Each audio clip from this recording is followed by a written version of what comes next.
Hi everyone, welcome to my presentation on making mathematics instruction more effective. I'd like to start with discussing the growing concern in the area of mathematics. According to recent international findings, it was discovered that American students ranked 25th overall in math performance out of approximately 34 other countries. There's also been some criticism on traditional teaching styles taking place within mathematics classes, in addition to other classes as well. In addition to disconnected learning happening where students aren't able to connect what they've learned in one lesson to the big idea. And furthermore, topics in math unrelated to the real world and student interest. In response to decreasing scores, the United States school systems have kind of been bombarded with reform initiatives recently, constructed by governmental administrations, professional associations, businesses, and colleges. One in particular is the Common Core State Standards Initiative, which was adopted by a very large amount of states. I believe the number is 46 right now. New governmental policies, specifically in New Jersey, we have Achieve and J. Other factors that are now making these high stakes tests more accountable to individuals. And then this push for college and career readiness, where a lot of the resulting policies and movements have been from this whole push for preparing students for the future. And I guess my major question in all of this was, how can we make mathematics instruction more inquiry-based, student-driven, and practical?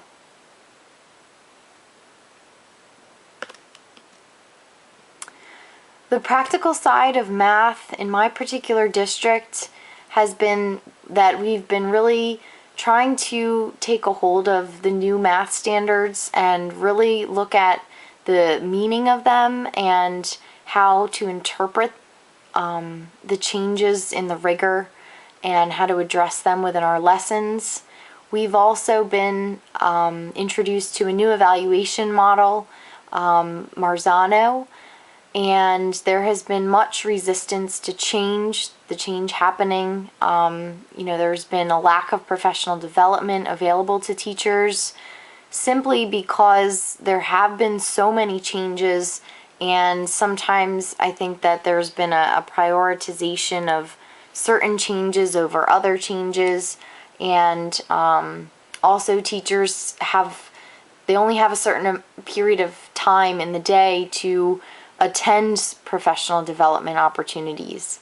And lastly, a lack of resources. No book really to this day has been found by myself or my colleagues that can truly match the rigor that is now being asked of these new Common Core standards in math.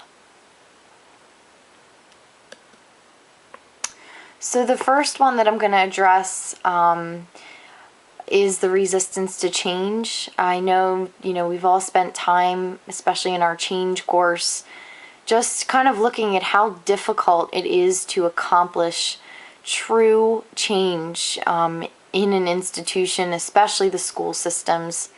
Some of that being a fear of failure amongst teachers. Some of them just having a complete misunderstanding of the new standards and the purpose of the new standards, and then others still thinking that their traditional teaching styles are still reaching the amount of depth that is required, and that their teaching is not something that they want to change. Then the issue of the lack of professional development. Many teachers, and not just the ones in my school, have really kind of said they struggle with change because there is insufficient professional development being provided, whether it's not enough or it's not truly addressing the change. but many teachers struggle with this issue, and just a need for more information on how they can possibly teach these new standards. And then in addressing the lack of resources, there have been many questions amongst students and parents. Why can't I use my textbook? And really, just plain and simple, the old textbooks really do not reach the depth that needs to be achieved with these new standards. And a lot of it is very procedural, the memorization, the lack of connection. And then that brings about, if there is no textbook, how do parents help their children? And this has been something that we've really been battling with within our schools, because we do have parents that care and they do want to help their kids. And just, all that we can really say right now is that the new standards are not appropriately addressed in any of the new textbooks, and we're not really sure when that's going to happen. And many teachers have been looking for resources online and discussing how to reach the standards with their colleagues, but there has been a problem with resources. So how do we address resistance to change? All of these changes happening specifically in math. I think one thing to really kind of focus in on, I know at my school, would be trying to fit this change into the worldviews of the teachers. In terms of, okay, how do you perceive schooling and the purpose of schooling for our children, and how can this change fit into that perception? And Coburn really writes a lot about, teachers taking the change and trying to, in order to address it, really incremental steps, and taking it in and making it a part of their own learning and what they've done in the past, but taking small steps to change how they teach. And it is incremental, and Spillane also writes a lot about that, and how in order to achieve effective change, taking small steps can really go a long way, even if it is slower. Also, focusing in on the positives and a need for change can really help teachers to buy into it, which is something that you really need from the beginning. And after, and in doing that, you can form a coalition of teachers that are really going to help to stress the importance of the change, in addition to spreading that buy-in amongst other teachers. So focusing on PD, getting these teachers on board, and then also finding professional development for them that's going to respond to their needs and their goals, and help to make them more confident in creating inquiry-based lessons in mathematics, and lessons that are really not the norm of traditional teaching. Also, it has been found that effective professional development can get teachers to change their habits and assessments, and that's something that I think we really need to help them with. And finally, providing resources, and it just happens to be budget time now at my school. I know that there is a huge push for technology, because that's where these new PARCC assessments are bringing us. Students are going to have to be able to complete a math test on a computer. Resources that guide inquiry-based instruction. So, what types of materials are going to support that inquiry-based instruction, and the whole concept of exploratory data analysis, and how we can really bring students to utilize technology in addition to analyzing data in meaningful ways. From a theoretical standpoint, Sternberg and Spear-Swerling really, I think, talk about developing critical thinkers with critical role models. So I think if we can really bring our math teachers on board with this change and have them model these types of ways of teaching to their students, and their students in turn will be able to really internalize what inquiry-based learning is and take that with them to other subject areas and further in their lives.